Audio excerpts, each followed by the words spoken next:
Well, I got it back fixed. I straightened the hood out, and you still see some of this bent up here a little bit, and I'm gonna worry about it. I didn't know it tore up my part of my fiberglass piece right here. It broke it. Broke a lot of that out. Because when it shoved over, it just shoved this whole hood over. And we got the dash tower back up straight, so the hood lines up again. Pretty good. Got a new steering wheel on it. And I'm going to put water in the tires, and that'll help make the bottom. It's hard to turn over, get me wrong. It's hard to turn over. I usually grab a side of the chair right here, and I turn real sharp this way, and I can go around, around, around, around. Well, this time I didn't put my hand here. I left my hand on the steering wheel. When I did, my weight shifted this way, so with my weight and the gravity, it just pulled the sucker on top of me. And if I hadn't done it, it wouldn't never fell on my leg. But it bent the seat, this part back this way, and I beat it back. I got it up straight. Of course, I can't fix the hole, but we got that fixed though. But I plan on going to Florida Flywheel, not this coming Friday, but the next Friday. So we're going again with the front wheel drive, hobbling on the back. I'm looking in for some hydraulic cylinders for the back and for the front for the hydrostat. And we're gonna make it work off a hydrostat with hydraulic cylinders. Well, I'm thinking about putting some roll bars on this thing. I got these one time at the scrap yard, and I think that's about the right height right there. When I sit in, I've got some head clearance up there. I got some head clearance. But what I'm gonna have to do, let me move this charger out of the way. That's a nice little battery charger from Home Depot. I think it's something around about $40. It's got engine start. It's a 40 amp boost, 40 amp, and you can check your voltage on your battery, see what it is. You can charge. You can check your alternator, what your alternator is doing. It's a Black & Decker. You see right there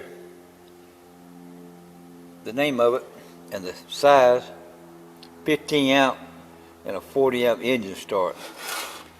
I mean, that would never start a car up from a cold. I mean, you probably sit it on 40 and let it sit about 20 minutes. It probably would crank it up then. But anyway, I got to figure out how to mount this roll bar. I'm going to have to keep this piece right here above this piece, so it has to run across here. So I have to have some. I can't just hook it to this right here, because that's not. I should have built that with much thicker tubing. Just wasn't thinking about roll bars. I should have built all of it with much thicker tubing. But what I'm going to do, I'm going to take a piece of tubing like this, or might just find a piece of 1 inch thick plate to cut it the size of that and cut it to fit that and come down.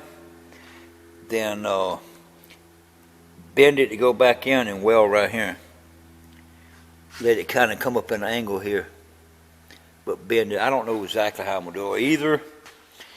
Either I want to fasten one of these pipes here across here, then come with a leg down. I don't know what I'm going to do exactly, but we'll figure out something. But I think this be much safer with this roll bar on.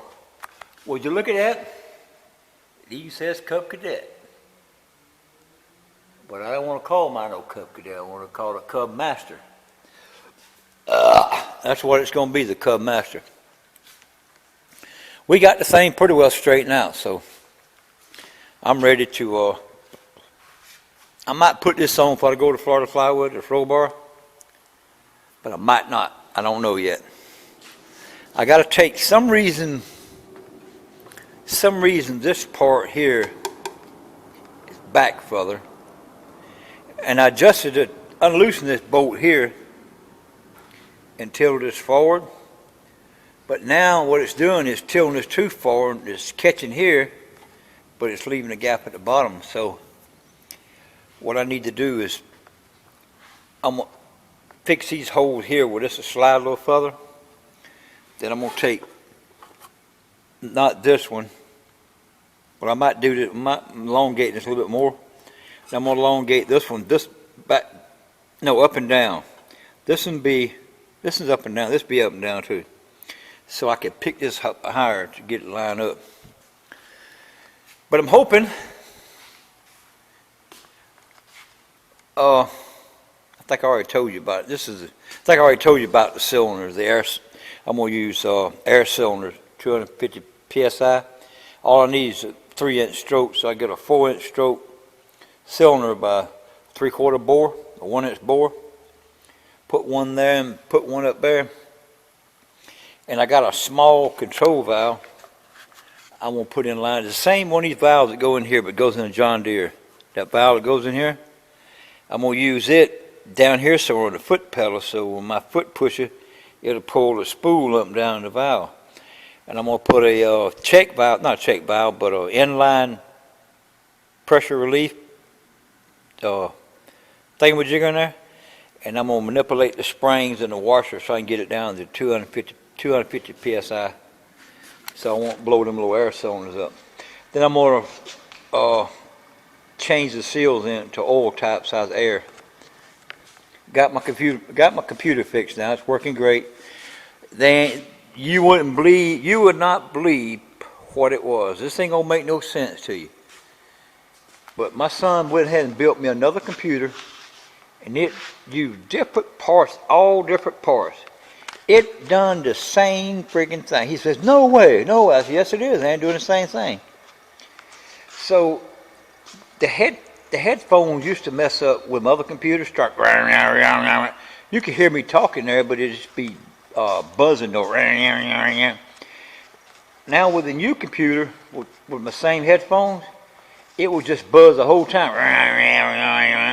So I asked, I said, Ed, you got any more headphones, anything? He said, yeah. So he gave me the type plug in your ear. I put that in there, and which I could hear the sound good, no problem. Now that I got the sound working good, my computer has not acted up, not the first time. So I decided to plug my headphones back in there, USB plug, you know, with the big headphones and the mic and all that good stuff. Put it back in there, and it started doing the same stuff. So the headphones were the problem. I know you're gonna say you're full of crap, but I don't care if you believe me or not. But that's what straightened it up, was the headphone.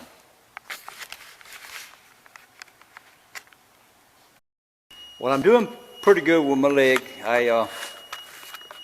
I'm walking with a small limp now, not much. Just a little pain. If you want to 1 through 10, I'm gonna say the pain is about a 1. Sometimes during the day you get about 2.5 to a 3. It's just according to how much I stay on it. But anyway, hey, if you like my video, like what I'm doing, give me one of them right there. It won't hurt none. Just give me one of them things. Also, comment. Tell me what you think. I'll answer what I can. Don't forget to subscribe. Catch you later. Gone.